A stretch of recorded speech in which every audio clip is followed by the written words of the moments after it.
फाँसीमा झुन्डिने भए नेताहरू, फाँसीमा झुन्डिने भए बलात्कारीहरू भनेर जनताले कति ठुला आश गरेका थिए, कति ठुला आश देखाएका थिइन् यी सुशीला आमैले। तर अहिले जनतालाई धोका दिइरहेछिन्। मलाई त यी भ्रष्टाचारी नेताहरू कति राम्रो लाग्छ भनेर भनिदिरहेछिन्। अनि त्यसपछि पो यहाँ केही गर्न नसकेकी रहेछन् त तिनीहरूले।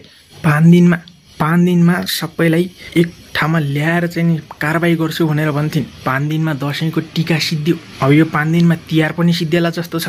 तर यिनी नेताहरूको फोरी खेल र यिनीहरूको झुटा गफ चाहिँ कहिले नसिद्धिने भयो। साला अनपढहरू, तिमीहरू सब अनपढ हो। आन्दोलन विदेशमा पनि भयो तर तिनीहरू मुख देखाउन सकिरहेको छैनन् अहिलेसम्म पनि। तर तिमीहरू मुला अनपढहरू जनताका छोराछोरीलाई आतङ्ककारी भनिरहेछौ। साले अनपढ। जेनजी भनेको आतङ्ककारी, जेनजी भनेको त जनताको छोराछोरी हो।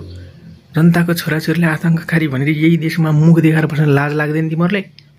राम्रो राम्रो काम गर्नु त कता कता, राम्रोसँग देश चलाउनु त कता कता, करोडौँको अरबौँको भ्रष्टाचार गरेर बेला बेलामा आएर जनतालाई जिस्काइराख्न लाज लाग्दैन? अस्ति त्यत्रो डराएर भागेको मान्छे, ज्यान 2 सेकेन्डले ज्यान जोगाएर भागेको मान्छे तिमीहरू अहिले यहाँ आएर ठुल्ठुला कुरा गर्ने? तिमीहरू ठुला दलका नेताहरू र त्यसका कार्यकर्ताहरू त झन् खत्तम छन्। त्योभन्दा खत्तम ठुल्ठुला नेताहरूको एक चम्चा गु खान्छन् जस्तो बिहान बिहान बच्चाहरूलाई पनि खुवाउँछन् जस्तो छ त्यसैको गु। नेपो किड्सहरू सालाहरू च्यावन प्लस खानुपर्ने उमेरमा ठुल्ठुला नेताहरूको गु खाँदै हिँड्न लाज लाग्दैन तिमीहरूलाई?